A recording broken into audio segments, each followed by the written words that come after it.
Hello friends. आज मैं आपके साथ अपने बैंक पीओ का इंटरव्यू है वो शेयर करना चाहती हूँ। मेरा वहाँ पे कैसा एक्सपीरियंस रहा वो मैं आपके साथ शेयर करूँगी। तो सबसे पहले मेरा इंटरव्यू था वो फर्स्ट पैनल के अंदर ही था और फर्स्ट पारी के अंदर ही था। सुबह 8 बजे की मेरी शिफ्ट थी। तो मैं वहाँ पे सेंटर पे पहुँची और मैंने सेंटर पे वहाँ पे देखा कि वहाँ पे काफ़ी सारे बच्चे आए हुए थे। जब मैं बाहर थी फिर वहाँ वहाँ पे हमें गार्ड ने इंस्ट्रक्ट किया अंदर जाने के लिए। फिर हम अंदर गए। फिर अंदर जाके उन्होंने हमें फाइल्स वगैरह दी, डॉक्यूमेंट्स प्रिपेयर अच्छे से सब कुछ अरेंज करने के लिए। तो हम अंदर जाके उधर बैठ गए। फिर मैंने वहाँ पे देखा कि 300 से अधिक स्टूडेंट्स आए हुए थे, क्योंकि सभी का किसी का फर्स्ट में था, किसी का सेकंड में था और किसी का थर्ड में था। तो सबसे पहले उन्होंने हमें वहाँ पे बिठाया और चाय वगैरह और अदर जो नाश्ता फैसिलिटी हमें दी।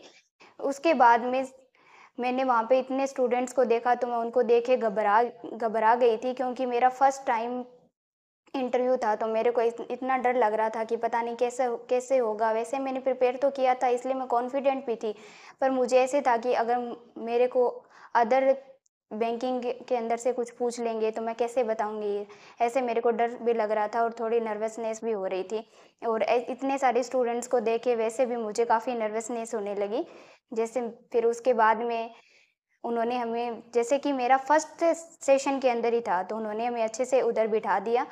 फिर उन्हें वेट करने को बोला। हमने डॉक्यूमेंट्स वगैरह सब अच्छे से अरेंज कर लिए। जो सीरीज़ उन्होंने दी थी डॉक्यूमेंट्स, पहले ये डॉक्यूमेंट लगाना है, सेकंड ये लगाना है, थर्ड ये लगाना है, वो अच्छे से हमने लगाए और उधर हम फिर बैठ गए और अपने जैसे कि हमारी बारी आने का इंतज़ार करने लगे उधर बैठ के। फिर 3-4 कैंडिडेट अंदर चले गए। उसके बाद में मेरी बारी आई तो पियून ने मुझे अंदर बुलाया। उन्होंने फिर गेट खोला पियून ने। फिर मैं अंदर चली गई। अंदर जाते ही आगे पैनल नहीं बैठा था, हमें थोड़ा दूर जाने पड़ रहा था। मतलब हमें ऐसे अपने को जैसे विशिंग करनी होती है कि please may I come in sir. तो गेट बहुत दूर था और थोड़ा आगे जाने के बाद में अंदर पैनल बैठे थे। तो मैं थोड़ा चली आगे जाने के बाद में फिर मैंने उनसे परमिशन ली अंदर जाने के लिए। फिर तो मैंने देखा कि वहाँ पे 5 मेंबर बैठे थे, उसमें 2 लेडीज़ थे और बाकी सर थे। तो उन्होंने मुझे बैठने के लिए बोला तो मैं बैठ गई। फिर पूछा कि आप कंफर्टेबल हो? फिर मैंने बताया कि यस मैम, मैं कंफर्टेबल हूँ, क्योंकि मैम ने मुझे पूछा था। तो फिर उन्होंने कहा ठीक है। फिर बाद में उन्होंने मुझसे क्वेश्चनिंग करनी स्टार्ट की। सबसे पहले उन्होंने मेरा इंट्रोडक्शन ही लिया। उन्होंने मुझसे पूछा कि अच्छा आपका नाम कविता है। उसके बाद में मैडम ने मुझसे ये क्वेश्चन पूछा था क्वालिफ़िकेशन का। मैंने जैसे ही अपनी क्वालिफ़िकेशन बताई कि मैंने मैथमेटिक्स से एमएससी किया है और फिज़िक्स, केमिस्ट्री और मैथ से मैंने अपनी बैचलर है वो कंप्लीट की है। तो उन्होंने डायरेक्ट मेरे से सब्जेक्ट से रिलेटेड है वो क्वेश्चन पूछने स्टार्ट कर दिए। उन्होंने सबसे पहले मेरे को करंट का ही क्वेश्चन पूछा, केमिस्ट्री से रिलेटेड। उन्होंने पूछा कि केमिस्ट्री के अंदर अभी एक अल्फ़ा वेरिएंट आया, उसका आप मुझे नाम बताइए।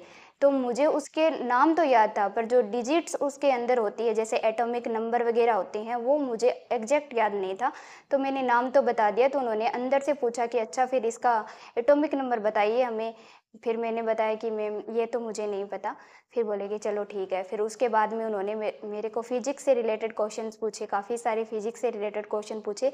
सिंपल क्वेश्चंस पूछे थे, लॉज वगैरह पूछे थे और जैसे कि पावर से रिलेटेड जो एसआई मात्रक वगैरह होते हैं उनसे क्वेश्चंस पूछे। और एक की मेरे को विमा पूछी थी, तो मैंने विमा बता दी थी। मेरे को पूछी थी फोर्स की विमा क्या होती है, तो वो मैंने अच्छे से बता दी थी। उन्होंने फिर मेरे को पूछा कि अच्छा ये बताइए कि डिफरेंस पूछा था वर्क और बाहर के अंदर क्या डिफरेंस होता है ये बताइए। तो फिर मैंने वो भी बता दिया था उनको। पर कार्य से जैसे वर्क से रिलेटेड तो मेरे से वो सेटिस्फाइड हो गए थे। अब बाहर के अंदर उन्होंने पूछा कि अच्छा बताइए इसके अंदर कौन सा नियम लगता है। तो मैंने बताया कि जड़त्व का नियम ये लगता है। तो अच्छा जड़त्व का नियम किसने दिया था, अब ये मेरे को नहीं पता था। तो मैंने बोल दिया कि sorry ma'am, I don't know the answer of this question. बोला कि चलो ठीक है। उसके बाद में जो हेड हेड सर थे, जो सर बैठे थे, वो काफ़ी एज के थे। फिर उन्होंने मुझसे पूछा, बैंकिंग से रिलेटेड क्वेश्चन पूछे कि अगर आपको मैनेजर बना देंगे तो आप वहाँ पे काफ़ी सारा वर्क प्रेशर रहेगा, तो आप प्रेशर्स को कैसे हैंडल करोगे। प्रेशर्स को मैंने बता दिया वो प्रेशर का क्वेश्चन। उसके बाद में उन्होंने पूछा कि अच्छा आपने ऐसे क्वेश्चंस बताए हैं प्रेशर का, तो अगर आपको मैनेजर बना दें और आप जैसे कि बाहर से कोई कस्टमर आ रहा है और उसके आपके क्लाइंट के साथ में अगर झगड़ा हो जाए तो आप उसको कैसे सोल्व करोगे। तो मैंने उसमें यही बताया कि सबसे पहले तो मैं उन दोनों को अच्छे से समझाने की कोशिश करूँगी कि ऐसा नहीं करते, मतलब जैसे कि किस बात पे उनकी लड़ाई हुई थी, वो दोनों की मैं बातें सुनूँगी। फिर उसके बाद में अगर कोई क्लाइंट्स की गलती होगी तो फिर मैं उसको समझाऊँगी और जो बैंकिंग के रेगुलेशंस होते हैं उनको फ़ॉलो करने के लिए क्लाइंट्स को रिक्वेस्ट करूँगी। कि बोले कि चलो ठीक है।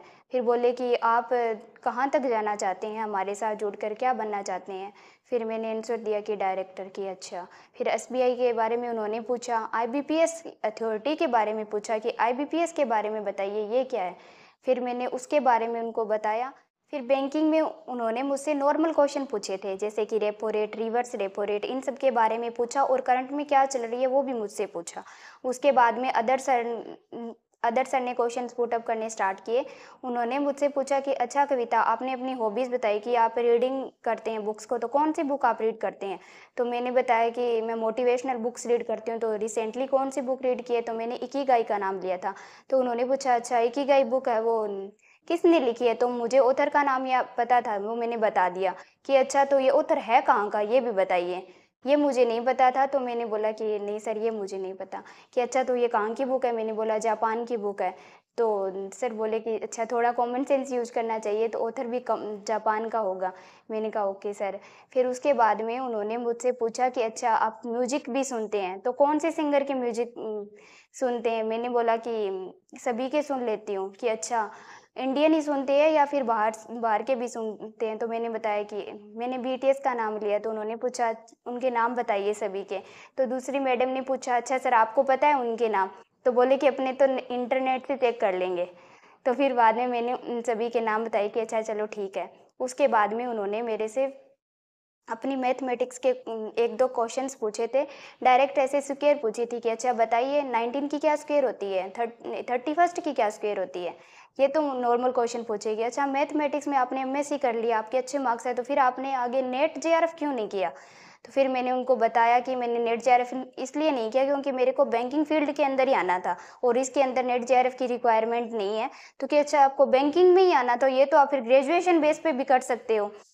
मैंने कहा यस सर, हम ग्रेजुएशन बेस पे भी कर सकते हैं, पर साथ-साथ में मैंने अपनी फर्दर स्टडी है वो स्टार्ट रखी कि अगर बाई चांस अगर मेरा सिलेक्शन इधर नहीं होता है तो एक सेकंड ऑप्शन भी मेरे पास रहता है, प्लान बी भी मेरे साथ रहता है कि अच्छा कम आपको ऐसे नहीं लगता कि अगर आप प्लान बी लेके चलोगे तो प्लान ए पे आप अच्छे से काम नहीं कर पाओगे? मैंने कहा नहीं सर, ऐसे मुझे नहीं लगता है, मुझे लगता है कि हमें प्लान ए पर अच्छे से काम करना चाहिए। पर फिर भी अपने साथ कुछ भी हो सकता है, जैसे अगर सिलेक्शन नहीं भी हो तो अपने पास अपने सब्जेक्ट के अंदर अच्छी कमांड होनी चाहिए ताकि आप अदर प्रोफेशन के अंदर भी जा सको। कि अच्छा ठीक है। फिर उसके बाद में उन्होंने मेरे को पूछा कि आपके फादर क्या करते हैं? तो मैंने बोला था कि मेरे फादर फार्मर है। तो उन्होंने फिर मेरे को ज़मीन से रिलेटेड 2-3 क्वेश्चन्स पूछे कि अच्छा 1 हेक्टेयर के अंदर कितनी ज़मीन होती है? और उन्होंने पूछा कि ऐसे अपने पाँचिए और ऐसे ठेके पे ज़मीन देते हैं, तो उन सब के बारे में पूछा। और जैसे पूछा कि खरीफ की फसल उसके अंदर कौन-कौन सी फसल आती है? कपास है वो कौन-सी के अंदर आता है?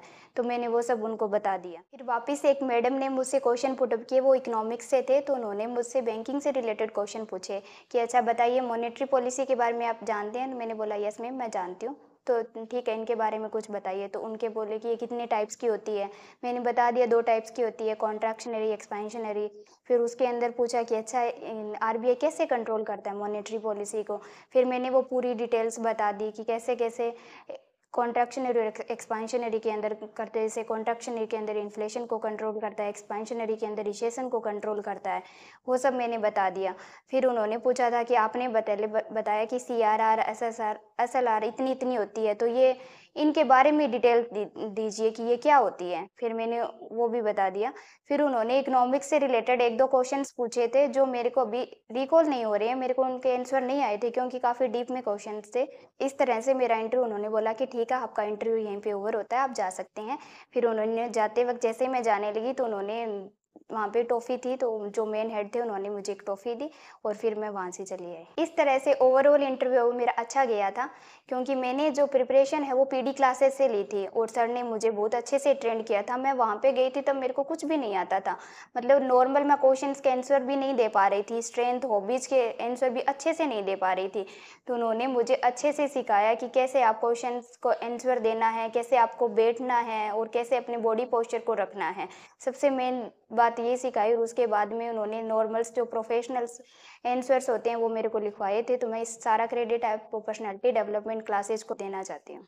और पीडी क्लासेस का 1 वीक का कोर्स है, वो मुझे जेन्युइन लगा और बेस्ट लगा।